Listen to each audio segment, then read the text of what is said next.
Bien, buenas tardes a todos nuevamente. Ya estuvimos conversando ayer.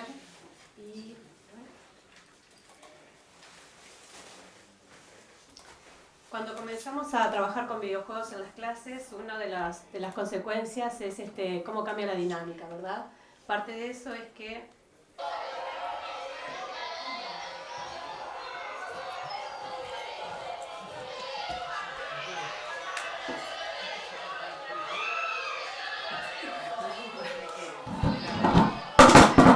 es así, ¿verdad?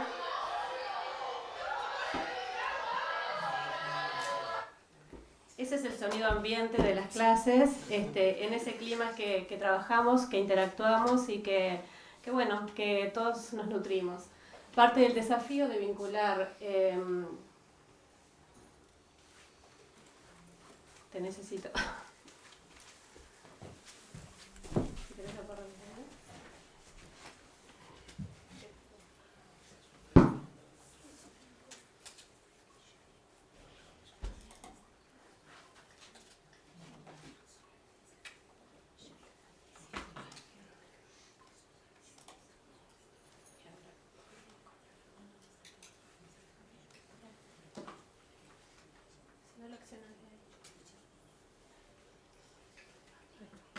El control solo funciona en PowerPoint, ¿verdad?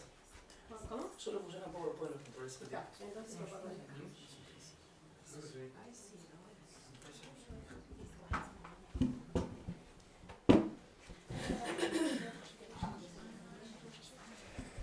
¿La? Me voy a sentar. Entonces, con el tema de los juegos, los primeros sorprendidos siempre son los estudiantes, ¿verdad? Porque habitualmente estos dos formatos no están asociados, educación y juego, desde que son chiquitos se los vamos quitando de la educación curricular y al llegar a secundaria, a sexto, quinto, a sexto, no se usan, ¿verdad? Entonces los primeros sorprendidos son casi siempre los estudiantes. El interés es vincular pasado y presente, pero pasado y presente de los mismos estudiantes. ¿Qué quiere decir esto? Que siempre usarlos implica una reflexión, ¿verdad? Por ejemplo, ¿qué tipo de juegos, qué tipo de videojuegos usaba cuando era chico? ¿Por qué usaba eso? ¿Qué tipo de videojuegos estoy usando ahora, verdad? ¿Cuáles son los que me motivan? ¿Cuáles son los que me interesan? ¿Por qué? ¿Qué hay detrás de esa historia que necesito refugiarme en ella, que necesito vincularme y olvidarme? Y siempre hay situaciones muy conmovedoras. Por ejemplo, un estudiante me decía, llego del liceo, ¿cómo me encierro en el cuarto y ahí tengo otra vida? Yo soy Marta, tengo una familia y ahí me quedo encerrada jugando con esa familia ficticia, no ficticia, hasta que es de noche y salgo para cenar. Y me dijo, sí, mi padre es enfermo psiquiátrico. Entonces, bueno, como eso hay muchos juegos, ¿no? Hay muchas situaciones que genera el juego como una especie de refugio. Sin duda que los juegos son pedagogos, ¿verdad? Son unos pedagogos invisibles. Nuestra currícula no los contempla. Pero son también unos socios del aprendizaje si sabemos extraer el potencial educativo, pero además vincularlos con los contenidos programáticos, porque también esto se puede prestar a que el juego por sí mismo, que voy a jugar porque sí, sin duda, es muy legítimo, ¿verdad? Pero dentro de un salón de clase, en una institución educativa, las prioridades son otras. ¿Qué hay detrás del juego? Hablamos, por ejemplo, del rol, ¿verdad? De jugar a ser otro, de ponerme en el lugar del otro. Eso... ir ensayando diferentes lugares, ir cambiando mis preferencias, ir viendo con quién me vinculo, quién es el que me motiva para jugar a ser otra persona. A los estudiantes siempre los seduce muchísimo, ¿verdad? Pero también a veces les planteo situaciones específicas. Por ejemplo, piensen que son Artigas y a ver, ¿cómo hacen para convencer a la gente de realizar el éxodo? Si tuvieran que diseñar un videojuego o si pensaran una estrategia, ¿qué? A ver, ¿qué argumento se les ocurre?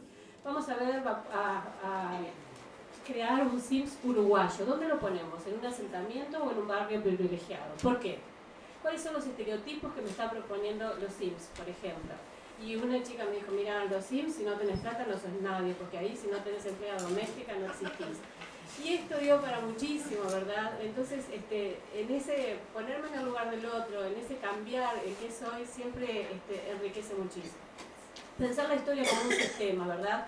La historia es una confluencia de muchísimos factores, no son hechos aislados, siempre es la interacción de uno sobre el otro. Y eso es la vida misma, ¿verdad? No solamente la situación de juego, sino es la vida misma, es mi interacción con los estudiantes, es la interacción entre ellos, con la institución educativa. Entonces, ver cómo inciden unos factores con los otros. Y por supuesto vincularlos con la asignatura desde lo que es nuestra gramática visual, ¿verdad? Nosotros en arte y comunicación visual hablamos, por ejemplo, del punto, el color, la textura, las formas, como elementos que nos permiten componer esa dinámica, gramática visual, es decir, realizar una composición plástica como quien escribe pero con imágenes, ¿verdad? Esos son los elementos claves, entre otros, como para componer un mensaje valiéndonos de esos elementos. ¿Qué pasa con la asignatura Arte y Comunicación Visual? Ayer alguien hablaba de Gartner, de TIM, de las inteligencias, de la teoría de las inteligencias múltiples, les acabo de decir la sigla, y nuestros programas educativos tienen el sustento teórico en Gardner, ¿verdad? Uno de los sustentos teóricos es Gardner. Entonces, la inteligencia visual espacial está directamente ligada a lo que es nuestra asignatura, ¿verdad? Estamos pensando en imágenes. Nosotros pensamos en imágenes cuando les enseñamos sobre escenografía, cuando hacemos un croquis, cuando tratamos de organizar el espacio, cuando estamos hablando de 3D, como dicen ellos, es decir, perspectiva isométrica de pronto, cuando estamos analizando una composición, sus estructuras. Entonces, todo eso son ejercicios en los cuales ese pensar en imágenes está directamente relacionado con la inteligencia visual espacial. ¿Cómo traduzco todo esto a imágenes, verdad? Todo ese pensar en imágenes, ¿cómo lo organizo? Porque una cosa es tenerlo acá, otra cosa es poder pasarlo al papel o poder pasarlo a un formato digital. Entonces, de todo eso nos nutrimos muchísimo. Por ejemplo, mis estudiantes me dicen, ese foco desde arriba, a ver, pero pensá a ver en qué ejercicio nosotros lo vimos, en qué ejercicio lo usaste, y ellos pueden hacer esa extrapolación, ¿verdad? Si llegara a pretender que miren y hablen del videojuego con un lenguaje técnico, pero se dan cuenta que cosas que vimos en la clase son también los elementos que integran la parte de atrás del videojuego que el diseñador está pensando, ¿verdad? Por ejemplo, el uso del color. No es casual que muchos de los guerreros usen el rojo, ¿verdad? Por las connotaciones que tiene, es un color de pasión, ¿verdad? Es un color de fuerza. Entonces, la persona que diseña videojuegos no hace un uso ingenuo de los colores, ¿verdad? Eso no es que casual.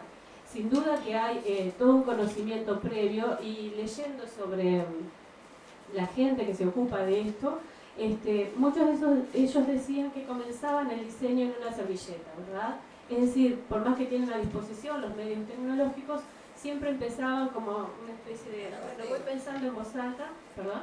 Es un garroleteo. Exacto, así sí, pero se van gestando las ideas, ¿verdad? Uno a veces ve la maravilla y no entiende cómo comenzó, pero justamente lápiz y papel.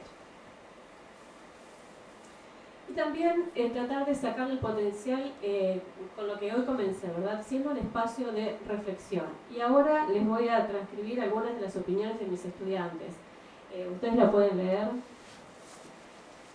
Esto ocasionó que en el momento que estaba trabajando con un grupo hace unos años, hicimos una videoconferencia con España, con un psicólogo que tiene una asesoría online sobre videojuegos, que también es jugador, y estuvimos hablando, la pactamos más o menos para 30 minutos, pero al final estuvimos 1 hora y media, porque justamente los chicos estaban preocupados por esa pérdida de tiempo, por eso me olvido de lo importante, quedo zombie, me paso la noche jugando, después no puedo venir al liceo. Entonces me pareció importante capitalizar toda esa autocrítica, ¿verdad? A veces hablamos de los adolescentes de 15, 16, 17 como que no se piensan a sí mismos, sí que se piensan. Y lo consultamos a Carlos y estuvimos conversando, y ellos se quedaron encantados de que alguien les pudiera hablar como psicólogo, pero como jugador, ¿verdad? No poner esa distancia de vengo yo a decirte como técnico lo que tenés que hacer. Y bueno, se extendió bastante más de lo que habíamos pactado al principio, ¿no? Y después también hacerlos reflexionar a ver qué les parece a ellos que el liceo debería aprender sobre los videojuegos, ¿no? Entonces el tema de la interacción, el tema de la motivación, que ellos sienten que el ritmo del liceo está en otro, ¿verdad? Y no solo ellos lo sienten. Y pensar a ver qué es de los videojuegos que los puede seducir, que les puede interesar para tomarlo y trabajar en la clase. ellos veían el trabajo grupal como algo fundamental. Y claro, en mi materia, no les digo todas las propuestas, pero casi todas son de trabajos en grupos, ¿verdad? Donde pues ellos aprendan a discutir un poco lo que les decía ayer sobre Twitter, que también lo apliquen aquí, que puedan aprender a discutir, a fundamentar, a discrepar con el otro, siempre desde una posición de respeto, donde puedo manifestar mis opiniones y ser escuchado y pactar, y a veces hacer lo que no tengo tantas ganas, pero bueno, todo por ese trabajo en grupo. Acá también los objetivos que ellos ven en la institución liceal, en la materia, qué les pasa con los videojuegos. Ellos reconocen que hay que concentrarse mucho para jugar a determinados videojuegos, que no es una cosa que no lo resuelvo en 5 minutos, que realmente, antes de ayer una chica me decía, yo he llorado muchísimo con este videojuego, no te puedo decir todo lo que me movilizó. Y era un videojuego donde ellos tenían que seleccionar bueno, quién iba quedando con vida, y después no había vuelta atrás. Entonces había innumerables caminos en esa trama de la historia, ¿verdad?